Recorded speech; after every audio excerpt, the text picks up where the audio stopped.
Здравейте! Това е денят, от който може би се страхувам най-много през април месец, поне за сега. Днес ще стане ясно дали ще участваме на пролетния панаир на книгата, дали ще има място за нас или не. И днес ще обявя резултатите от конкурса за къс разказ. Обработвала съм вчера целият ден и до късно през нощта това, което ми беше подадено от колегите като становища, като мнения и оценки. Имахме последно, с нощи се чухме късно около 1 часа, българско време, мисля, 12 беше мое. Се чухме последно, за да се спрем на окончателния избор на първите 3 победители. Останалите, които ще изборя, оттам нататък ще обясня нататък. Първо започвам с една огромна благодарност към всички, които участваха в този конкурс. Наистина нямам представа какви са мотивите на всеки един човек да седне и да напише разказ или да пише по принцип, специално в конкурс да участва.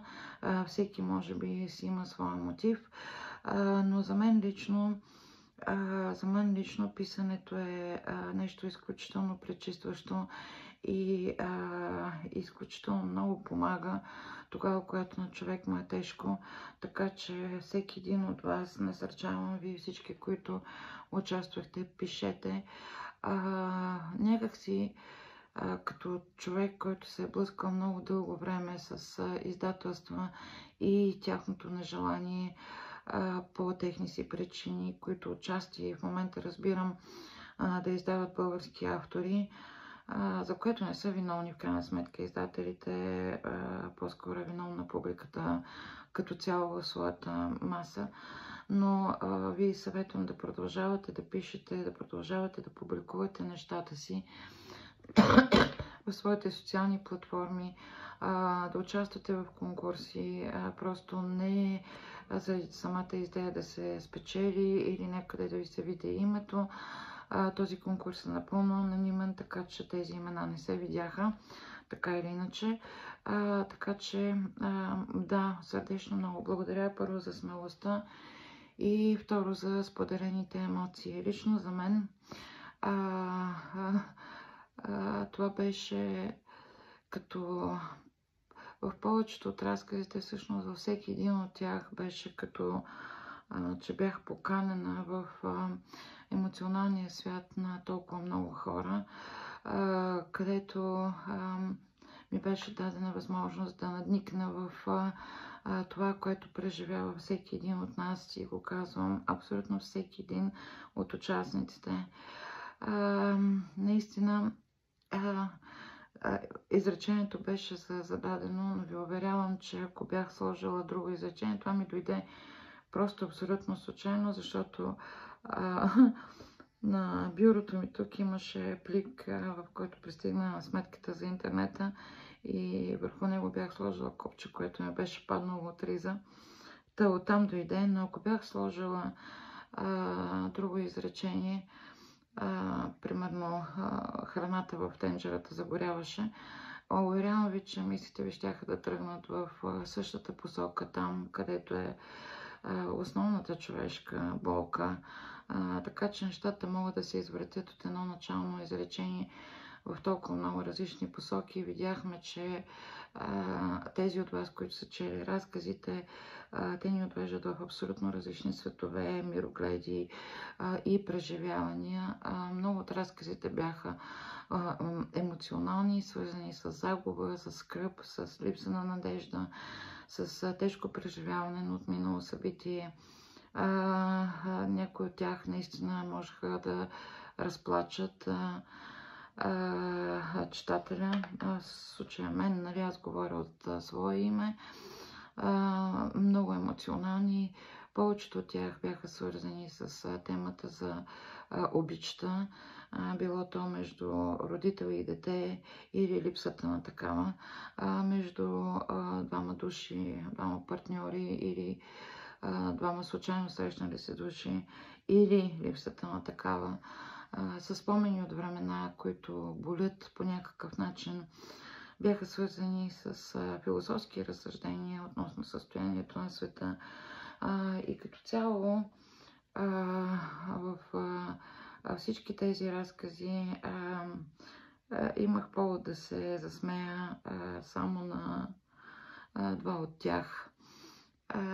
И някакси като че ли ми останаха в съзнанието тези два разказа, на които се засмях.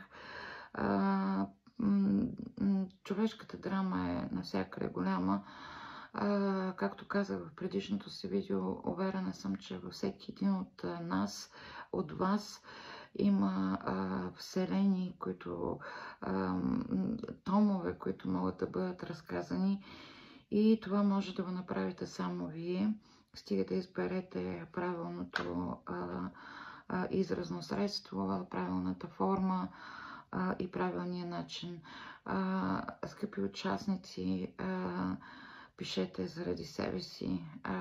Не пишете заради това дали ще ви хареса някой или някакво жури някъде.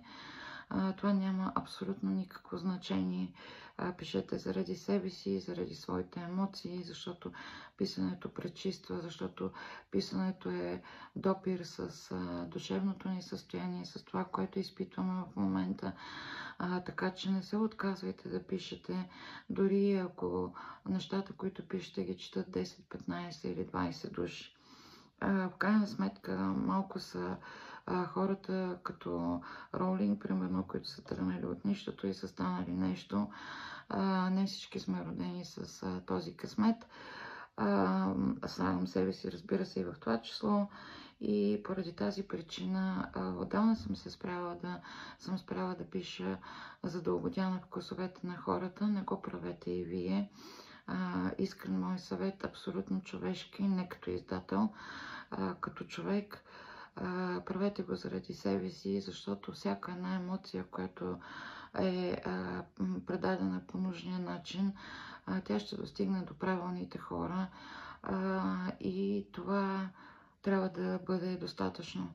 Когато започнах да издавам своите романи преди години, моята цел беше до един човек да стигна. Пак ще е голяма победа. И това не се промени с годините, макар че 10 книги стоят вече зад гърба ми, но за това се изисква огромна смелост, разбира се, човек да публикува, както и също и другия ми съвет, разчитайте на себе си.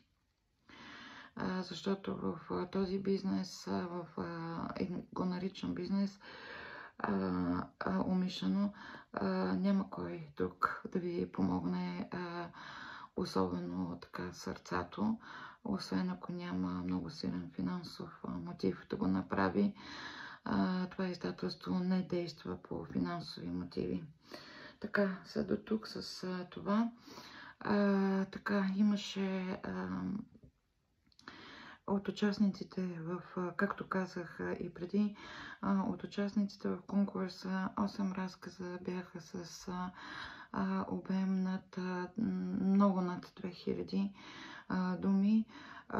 Късия разказ е доста широко понятие. Той може да е много къс. Имаше опити за изключително къс разказ. Може да бъде и по-дълъг. Но както обясних отново във видеото си, разказите трябва да отговарят на две условия. Първото, те трябва да са издържани от към граматична, правописна, синтактична, пунктуационна гледна точка, т.е. културата на човека, т.е. познанието на човека относно оказва се, може би, трудни неща, като пълен и непълен член, кратък член, се оказа един от големите проблеми, с който се сблъскваме в момента, както и с самата пунктуация, оформянето на пряката реч и така нататък. Това са неща, за които говорих в предишното видео. Няма да обяснявам, който се интересува как да постъпи, когато иска да участва в следващ конкурс. Нека да изгледа тези мои съвети. Те наистина са напълно доброжелателни. Това, което мога да добавя към всичко казано, четете ги по няколко пъти. Четете ги по няколко пъти. Дайте си, имаше доста голям срок, дайте си, съжалявам, дайте си 2 дни почивка и го прочетете отново, защото или го дайте на някой друг да го прочете, за да може да се видят едни такива древни грешки.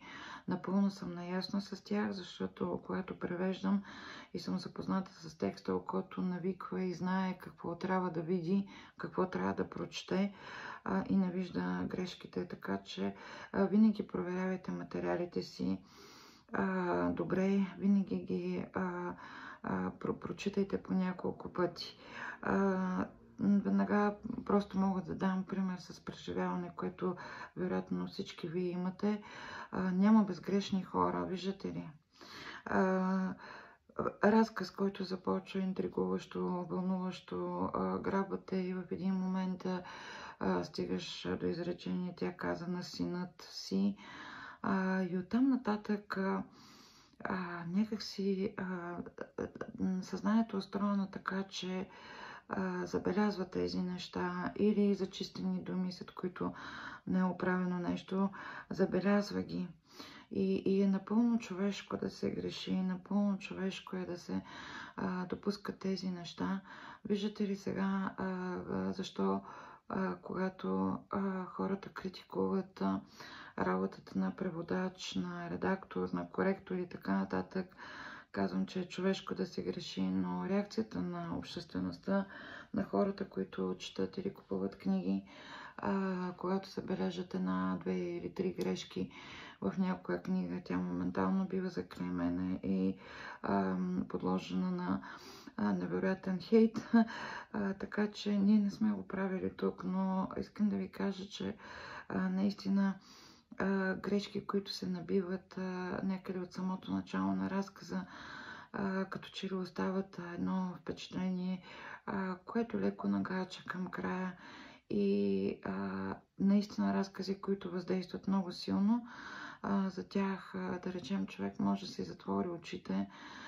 За някои допуснати такива, никой не е казал, че трябва да бъдете абсолютно перфектни в това отношение, но трябваше да има тази комбинация между грамотно написан, сравнително добре грамотно написан разказ и самото въздействие на разказа, самото да има своята завършеност, да има своето влияние върху читателя. Тук е място да отбележа, че разказите бяха четени от 7 души, това го повтарям много пъти, 3 от които четаха изцяло като любители читатели. И дори някои от тях, които не са гледали за пунктуационни грешки, а по-скоро за съдържанието на самия разказ и начина, по който влияе, им прави впечатление тия неща. Така че, да, четете ги по няколко пъти. За следващи конкурси, в които участвате, не при нас, където и да било,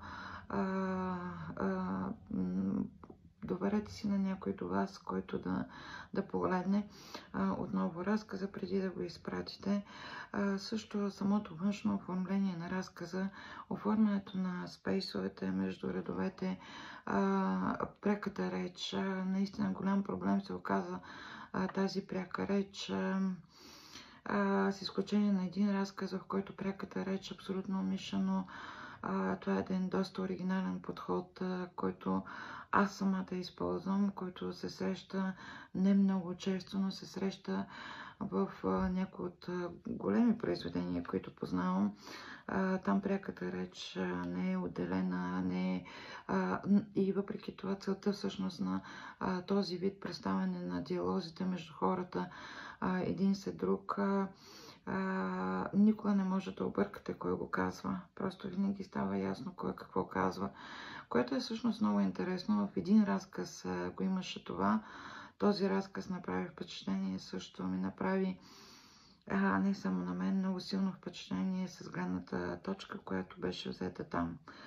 Като цяло разказа имаше един единствен разказ, без абсолютно нито една забележка от към постройка, от към структуриране на параграфи, изнасяне на параграфи. Знам, че повечето от вас ще си кажат, тая зяпък се хваща за древни неща. Всъщност не са древни неща, защото вие, когато купувате книга, ще ви направи впечатление, ако страниците са напълно разбъркани, параграфите започват тук някъде, в един момент се изместват тук, после тук, има по 3 или 4 реда между редовете, оставени автоматично от Word, когато се слага само късто тире отпред за пряката реч. Помислете си как вие бихте реагирали на едно такова нещо, дали ще го купите. Не са древни неща, за които се хващам. В случая става въпрос за литературен конкурс, така че спазването на минимални правила при писане е наистина силно належащо. С което отново ви насърчавам, когато започнете да пишете, ако се съмнявате в нещо, ако нещо не ви е известно, може да потърсите. Всички имаме Google, не само да търсим, ако ни боли главата, какво означава това, защото според това, което превеждах отскоро, според Google, всички ще умрем, независимо какво имаме. Така, както и да е. Продължавам нататък. Това бяха типичните грешки, изброих ги вече. Също може да погледнете предишното ми видео. Сега как бяха оценявани разказите, вече е време да кажа. Всеки един от хората, които оценяваха разказите, отбелязваше разкази, които са му направили силно впечатление, или даваха оценка между 1 и 5. Тоест, в крайна сметка, ние събрахме разказите, които са получили най-много гласове, в смисъл оценени като добри разкази. И оттам нататък отсяхме тези, които не само въздействат, но също така и са оформени граматически, пунктуационно и всякак правилно и са подадени на съответния носител, както и да е. Така че всеки един разказ е получил глас или не е получил, разбира се. Тоест събрахме тези, които имат най-много получени гласове. Тоест най-много хора са казали, че в това число съм и аз, разбира се. Не съм оказвала по никакъв начин въздействие. Дори бях споделила моето мнение за първите 20 разказа с останалите, едва след като получих от тях обратната връзка, за да не ги влияе, и след това до самия край не съм споделила с тях моето отношение или моето мнение за останалите последния 30 разказа до ден днешен, което ще направя днес. Просто съм прибавила моя глас там. Всъщност обсъждахме го и с нощи с 4 от хората, които участваха в това четене. Така че на базата на това, кой колко гласа е събрал като добър, и на база на това как е бил оценен първо като разказ и второ като издържан граматически, синтактично и всякак разказ, оттам нататък сме взели нашето решение. Така, аз знам, че ще има ужасно много недоволни. Ще има хора, които няма да са съгласни с нашето решение, и то не е меродално в крайна сметка. Това е решение, което е взето от нас, но в никакъв случай не може да каже, че би било взето, ако разказите се пуснат да се оценяват от хората. Нещо, което аз лично бях против да се прави, защото тогава всеки щеше да впрегне своите близки, познати, всички свои последователи и така нататък да гласуват. И тогава трябваше да оставим нашата дума да не се чуе по този конкурс. Всъщност ми идва на идея, мога да го направя това нещо, да видя какво по-натам биха избрали самите участници, самите читатели, изцяло читатели, без намесата на хора, които се занимават всъщност това, не е работата. Така, от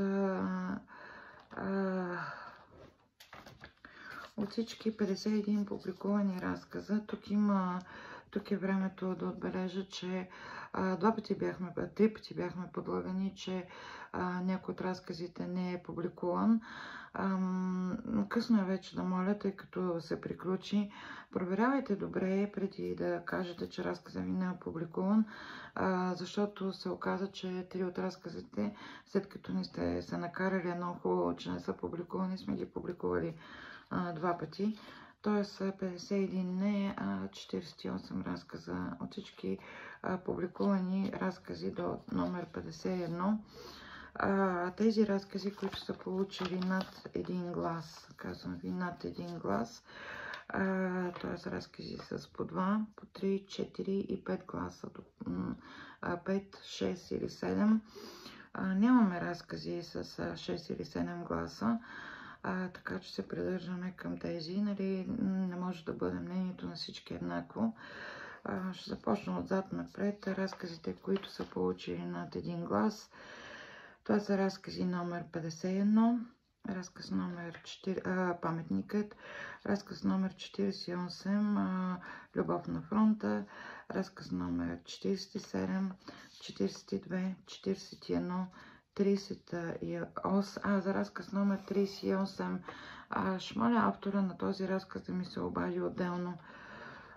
Така, разказ номер 34, 32, 29, 28, 27, 23. Имам чувство, че изброявам числата от тотото. Разказ номер 20, Надежда. Разказ номер 18, разказа за пътуващото писмо. Разказ номер 17,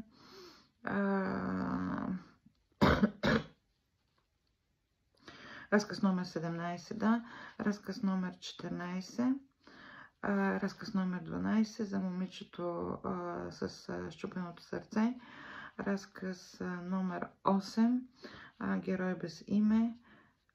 Разказ номер 12, да, казах го. Разказ номер 8, разказ номер 7, който също няма име. И разказ номер 1. Ами ако не бях. Това са разказите, които са получили оценка повече от един глас. Има разкази, които нямат глас или са получили по един глас. Сега тези от вас, които не са чули до този момент номера на своя разказ, аз карам по номерацията, която е във Facebook. Отново имаше едно голямо объркване. Някой не беше объркал, че разказа сме го публикували 2 пъти, което не беше верно, така че ако има някакво разминаване, много ви моля, гледайте номерацията на разказите в Facebook и се ориентирайте по нея.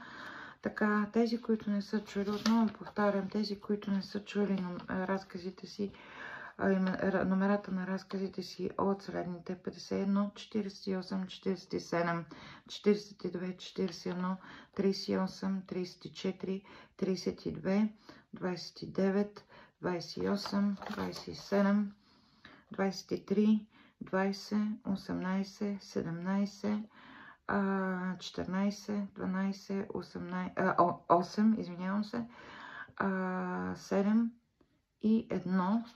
Така, всички вие, които не сте чули своето име в номера на своя разказ, тук Нашето издателство иска да ви поощри.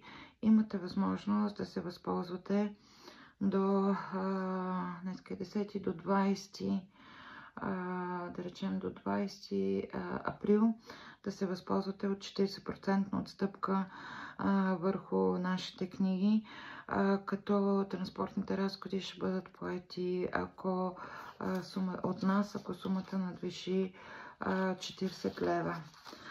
Това е нашия жест към вас, от който може да се възползвате в следващите 10 дни, с което искаме да изразим нашата благодарност към вас и ви съветвам, тъй като отново казвам, не е никак сигурно, че ще има за нас място на пролетния панаир.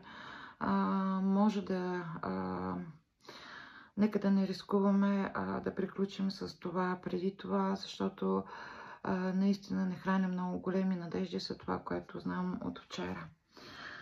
Така че благодаря ви отново за участието. Възползвайте се от това, което знам, че имате 40% върху книгите, които са в уебсайта на издателството, всички от тях. И съответно, ако поръчката надвишава 40 лева, транспорта ще бъде т.е. тези 6 лева или 5 лева или колко за еконт. Съжалявам много, просто още съм болна. Ще бъдат поети от нас. За целта, моля ви, напишете имейл на издателството, в който написвате заглавието на книгата или на книгите, които искате да вземете, 2 имена, до които трябва да бъдат изпратени адрес и адрес на аконт. Ако искате да се достави до адрес на място, таксата там е по-скъпа, ще видим добре, да речем, ако надвишава 40 лева, ще я поемем ние. Кратко и ясно, за да мога да бъдат прехвърлени директно към склада и да бъдат изпратени. Благодаря ви отново за участието. Надявам се да се възползвате от тази наша награда, от тази наша оценка за вашия труд, наша благодарност за вашия труд. Оттам нататък продължавам с разказите, които са получили над 2 гласа. Разказите, които са получили над 2 гласа, 2, 3 или 4, с 5 гласа е само един. Това са разказ, значи казвам ви всички разкази. Разказите, които са получили, които изборих над току-що, те са с повече от 2 гласа и съответно от тези разкази с награда 2 книги, 2 безплатни книги от нашето издателство, се награждават следните разкази. Пак ще ги карам отзад напред. Разказ номер, значи наградата е 2 книги, безплатни по ваш избор. Отново моля да ги изберете до около 10 април, отново поради същата причина, защото не зная дали ще можем да се видим на панаира. Не познавам авторите на нито един разказ. Имам бегла представа само за един от тях, тъй като беше изпратен от имейл, от който съм получавала и преди. Никой от останалите, които са чели разказите, не знаят от какви имейли са пращани и така нататък, така че те са чели само това, което е публикувано. Аз знам със сигурност, че повечето от разкази са пращани от чужди имейли и примерно от женски имейл, но вътре, да речем, разказ е написан от мъжка гледна точка. Не е изключено всъщност и жената да е написала от такава гледна точка. Така, значи тези, които избравям сега, имате 2 безплатни книги до 10, които може да си поръчате по същия начин на имейла на издателството. Ще помоля много точно да бъде написано само основната информация, 2 имена, телефон за връзка, адрес на аконт и заглавията на 2 книги, които желаете. Транспорта за двете книги ще помолим да поемете вие. Ако не желаете да го поемете, тогава тази ваша награда ще отпадне и вероятно ще отстъпим на някой, който е получил по-малко гласове, за което ще помоля също да ни пишете. Така, с такава награда от две книги са разказ 51, разказ 48, разказ 51, разказ 47, 42, 41, така за 34, 32, 29, 28, 27, 23, 20, 17, 14, 12, 7. Това са. Ще ги повторя отново. Отпред назад този път. Значи, това са разказ номер 7, 12, 14, 17, 20, 23, 27, 28, 29, 32, 34, 38, 41, 42, 40 и 51. С което остават 4 разказа. Измежду тези 4 разказа, 2 си поделят трето място, т.е. имаме 2/3 места, ще връчим 2/3 награди. Избора ни върху тези 2 разказа, това са разказ номер 8 и разказ номер 48, Любов на фронта и Герой без име. Причината да се спрем на тези разкази, разказ номер 48 покрива една любов, която се разгръща по време на Втората световна война. Едно лично моето мнение, много силно представяне на войната в нейния най-ужасен вид и на една любов, която разцъфва малко преди нея, въпреки обстоятелствата, която продължава да живее по време на войната. Края наистина е прекарвани през този разказ, през напомнени за това, което не трябва никога повече да се случва.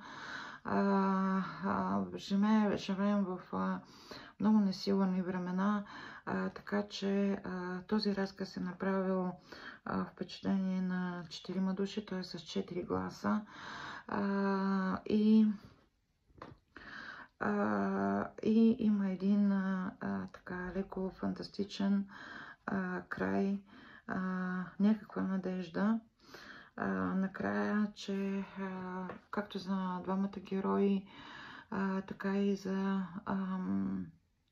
бъдещето на човечеството, надявам се, не се повтаря този ужас, макар че погледнато локално той се повтаря на толкова много места, че главата ми се изправя. Към този разказ имаше още 2 разказа с по 4 гласа. 3 всъщност, само че там наистина имаше допуснати доста сериозни грешки. В смисъл пълен и кратък член, пунктуация, оформяне на пряката реч, грешки, които ако наградим един такъв разказ, мисля, че то така или иначе, предполагам, че ще се знае доста гняв върху мен след това видео, но да речем, нека да бъде поне разказа да бъде издържан. Разказ номер 49, доста въздействащ, доста силен. Разказ номер 8, Герой без име, също получава 3-та награда. Той има 4 гласа. 3 от възраженията са срещу използването на 3 думи в разказа, които лично на мен не ми направиха впечатление, защото аз самата ги използвам, но най-вероятно аз не съм наред. или аз греша, но за мен лично, както и общата оценка е, че разказът е написан изключително грамотно. Стилът е доста добър, разказът се развива много приятно. До един момент самата трагедия, самата катастрофа не е описана с детайли, така че да втрещява читателя. Описани са просто емоционално разказа. Първият път, когато го четах, беше късно вечерта и си го бях отбелязала. Втория път, когато го четах, беше през деня, когато наистина много ме разчувства и при второ четене, така че третата награда отива към тези два разказа. Остават второ и първо място. Може би второ място е с 5 гласа и първо място е с 5 гласа, като при решението кой от тях да бъде на първо място надделя отново факта, че в един от разказите нямаше допусната нито една грешка, беше изключително добре оформен, стилистично, нямаше липсваща запетайка, изключително висока ерудиция беше показана, но да не се откланям. На второ място с 5 гласа е разказ номер 18. Причините, поради които този разказ отиде там, въпреки, споменах малко по-рано, малко странната, както се стори на двама от четящите, употреба на пряката реч. Това е един за мен изключително добър, макар и, както казах вече, рядко срещан похват. Примерно в Последен изход към Бруклин, тя е написана цялата така, както до голяма част и по принцип автори има, които използват този похват, не отделят, не слагат кавички, не се знае кой кога говори, всъщност не отбелязват кой кога го казва и там е всъщност силата на едно такова повествование, че никой не може да сбъркаш кой какво казва, което беше интересното в този разказ. Това, което всички 7 души са съгласни, е, че разказът се отличава. Това е единственият разказ, в който историята е разказана от името на писмото. Едно пътуващо писмо, което преминава и то разказва за своите пътешествия през вековете. Нали, започваме на вещерски олтар, преминаваме през семейство, което къде е щастливо, къде не, но имат щастлива Коледа. И присъствието на малкото момченце доста лъчезарно, както и много така лекия начин, по който беше разказана историята с вещиците, които бъркат своите отвари, докато стигна накрая до и през толкова много векове. Това писмо съответно никой не го отваря, но накрая се намира разказа, майстора, така да се каже. Разказа оставя едно много леко чувство, макар че писмото реално умира в края на книгата, защото се намира едно момиче, което да го отвори. Макар че за писмото то е трагично, тъй като това е края на неговото пътешествие. Разказа оставя едно много леко усещане, едно такова носене през вековете, което е описано кратичко и с много интересни похвати, също самата смяна в употребата на времената, така както говорим в разговорния език. Самото писмо говори като човек, който е седнал да ти разправя история. И вчера, като отидах на пазара и знаеш какво става там и ти разбираш и ти знаеш, и там и гледам Мария. Тя се била оженила и знаете как ние мешаме времената в сегашния, когато разговаряме помежду си, така и това писмо все едно е седнало на една тъжна малко раздумка, да ни разкаже за своите пътешествия през вековете. Много ми напомня разказа за книга, която предстои да излезе от нас, за всички, които имат домашни любимци кучета, момчето и кучето. За едно куче, което се загубва след цунамито в Япония и земетресението голямото, преминава през няколко стопани на проститутка, семейство, крадец и така нататък, докато най-накрая намира момчето, което търси. В този случай този разказ ми напомня за това. Нямам представа кой е автора, нямам представа имейл, разказ номер 18 е това. Ще моля да се свърже с мен, както и авторите на разкази номер 8 и 48. И на първо място, продължавам към първо място, защото много дълго стана това видео. Това е разказ номер 1. Разказ номер 1 е... ще започна от това, че в повечето разкази, с изключение на втори разказ номер, който 18, разказ номер 1, наистина оставяха едно тъжно чувство, което означава, че хората обичат да пишат за нещата, които ги болят, и няма нищо лошо в това. Аз самата го правя. И може би като че ли сред толкова много драматични истории, сред толкова много истории, които те разплакват, в които като че ли дори понякога не виждаш надежда или пък тя е малка. Разказ номер 1 беше този, на който аз се смях. Смях се, защото той беше взета съвсем друга гледна точка, с абсурда в един такъв плик. Има копче, който вадиш, като обърнеш плика, пада първо на обикновено копче и на бележката пише "не пипай копчето". И оттам се започват разсъжденията, доста приятни, доста леки, с много приятни културни препратки. Личи високата ерудиция на автора, написано, разказано от мъжка гледна точка, пуснато от женски имейл, както и да е.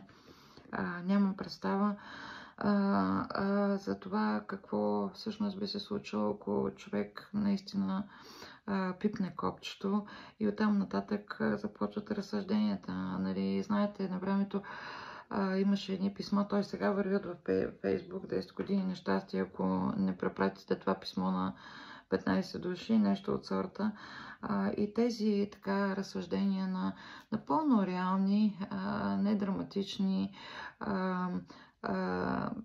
с чувство за хумор, разбира се, с много културни, както казах, с много приятни препратки, разказани виц. По този повод имаше вътре, на който наистина се смях, и няколко такива забележки. Най-важното, всъщност, това е един разказ, в който нямаме кой знае какво действие. Това са разсъжденията на един човек, който се чуди как така да не пипа копчето, след като вече го е пипнал. Тоест, изправен пред този парадокс, разказано по един начин, който лично за мен, и не само за мен, е впечатлил повечето хора. Всъщност, не го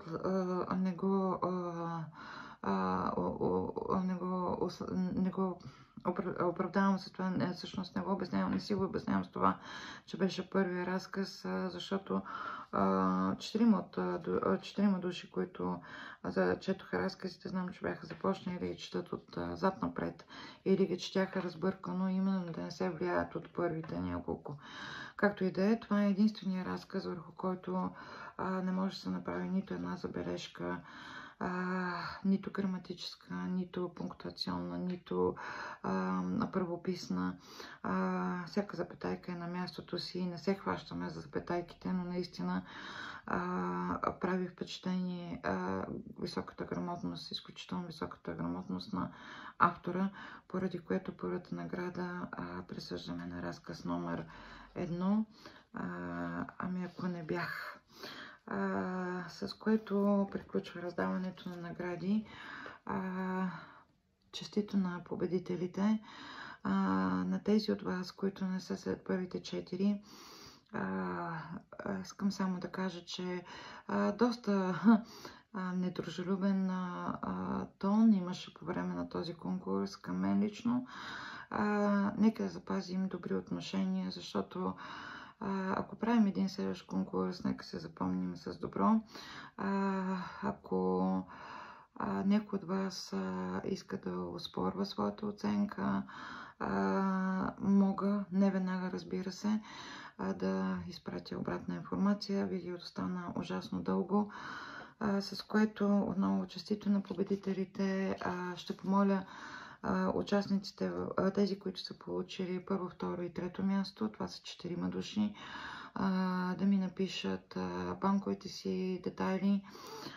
Сумата ще бъде изплатена до 1 май, т.е. до 1 май наистина ще бъдат изплатени, ще бъде изплатена и отново в имейл стегнато кратко разказ номер еди кой си. Ако е възможно, дори от имейла, от който е пратен, за да съм сигурна в това, от който е пратен, да ми се прати. В него ми напишете имената, банковите си детайли, за да мога да изпратя сумата. Ако не желаете да ми дадете банковите си детайли, ще трябва да чакате пролетния панаир, на който може би няма да успее да ида, или да помоля някой от издателството да се срещне с вас, за да ви ги даде. С което приключвам това много дълго видео. Надявам се да ви е било от полза. Наистина огромно благодаря на всички, които участваха. Надявам се да не сте разочаровани от своята оценка. Може би тук не знам дали е редно да го правя. Разказа, който мен лично ме трогна най-много и на който най-много плаках, наистина плаках много, това е разказ номер 34, Копче за сън. Тогава си позволих да пиша обратно, аз го четах късно през нощта, на автора, за да споделя своите много дълбоки емоции. Благодаря отново на автора на разказ номер 34 за това, че ми напомни колко е важно да обръщаме внимание на хората, които не помнят вече много добре. С което ви пожелавам приятен остатък от седмицата и благодаря ви, че ме изтърпяхте толкова дълго. До скоро!